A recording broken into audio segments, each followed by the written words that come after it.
ओम शांति। ओम शांति। ओम शांति। आज हम एक बहुत ही महत्वपूर्ण विषय के ऊपर आपसे बात करने वाले हैं। रोगों का असली कारण क्या है? रोग का, बीमारी का असली कारण क्या है? वास्तव में 95% बीमारियां जो हैं वो मन की सोच से होती हैं। 95% बीमारियों का कारण मन की सोच है। असल में रोग जो है वो दिमाग में है, शरीर में नहीं होता। सभी ला इलाज रोग, कैंसर, एड्स, मिर्गी, मधुमेह, थायराइड तथा ऐसे दूसरे नामुराद रोगों की जड़ दिमाग में है। वह रोग जो जन्म से है, जैसे अंधे होना, लंगड़े होना, गूंगा बहरा होना, मंद बुद्धि होना, जन्म से ही अपंग होना, इन रोगों की जड़ भी दिमाग में ही है। ये सभी रोग ठीक किए जा सकते हैं। स्थूल रूप में इन रोगों का मूल कारण कब्ज है। कब्ज से बने कीटाणु खून में चले जाते हैं और ऐसे भयंकर रोग पैदा हो जाते हैं। हमारा मन सुबह 12 बजे तक शरीर की सफाई और इसके रोगों को ठीक करता है।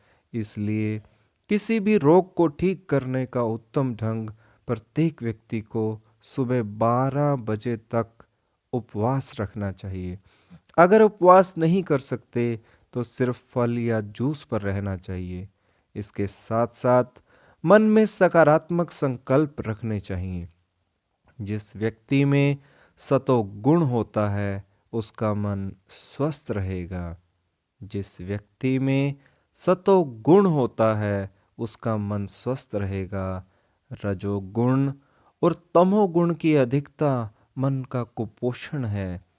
एक दूसरे को परास्त करना, नीचा दिखाना, अनुचित लाभ उठाना, इन कार्यों से मन का कुपोषण होता है और ये मन को शक्तिहीन बनाते हैं, जिससे रोग उत्पन्न होते हैं।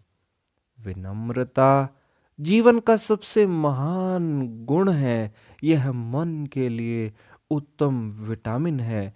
इससे रोग ठीक होते हैं। और अपराध का भाव संबंध उसका सीधा त्वचा की बीमारियों से और मानसिक तनाव का संबंध अस्थमा से है। मनोभावनाएं यदि खुशी भरी हैं, सकारात्मक हैं, आशावादी हैं, प्यार व विश्वास से भरपूर है, तो वह व्यक्ति सदा निरोगी रहेगा। जिस व्यक्ति की भावनाएं घृणा, शिकायत, क्रोध, ईर्ष्या से भरपूर होंगी, वह व्यक्ति शरीर तथा मन से रोगी रहेगा। अगर हम प्रसन्न रहना शुरू कर दें तो हम निरोगी बन जाएंगे। अगर हम प्रसन्न रहना शुरू कर दें तो हम निरोगी बन जाएंगे। बुरे विचार मस्तिष्क के विद्युत प्रवाह में रुकावट डालते हैं, रक्त की गति को कम कर देते हैं, जिससे रोग पैदा हो जाते हैं। मन में सादा सकारात्मक विचार चलता रहे, इसके लिए हमें एक नियम बनाना होगा। जीवन भर हम जब भी खाना खाते हैं उससे पहले कोई सकारात्मक पुस्तक पढ़ें या कोई सकारात्मक चीजें मन में दोहरा लें, तो मन सदा शुद्ध विचारों से भरपूर रहेगा। मन में जब शुद्ध विचार चलेंगे तो उसका तन पर भी प्रभाव पड़ेगा। वो भोजन आपके लिए प्रसाद का काम करेगा। दूसरे दिन में भी जब कोई नकारात्मक विचार चले, तुरंत कुछ ना कुछ अच्छा पढ़ना शुरू कर दें। तीसरी सुबह 12 बजे तक उपवास करना या सिर्फ फल और सब्जियां या जूस पर ही रहना। 12 बजे के बाद भोजन का सेवन करना। चौथा, कब्ज कभी नहीं रहनी चाहिए। ऐसा करने से आप सदा निरोगी रहेंगे।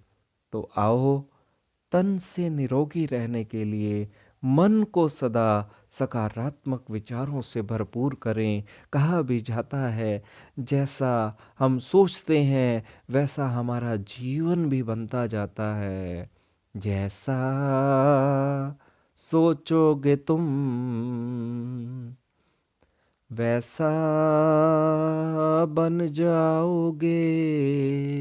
तो आज से हम अपनी सोच को श्रेष्ठ बनाएंगे, क्योंकि सोच का अन्न पर भी, मन पर भी और तन पर भी बहुत गहरा प्रभाव पड़ता है।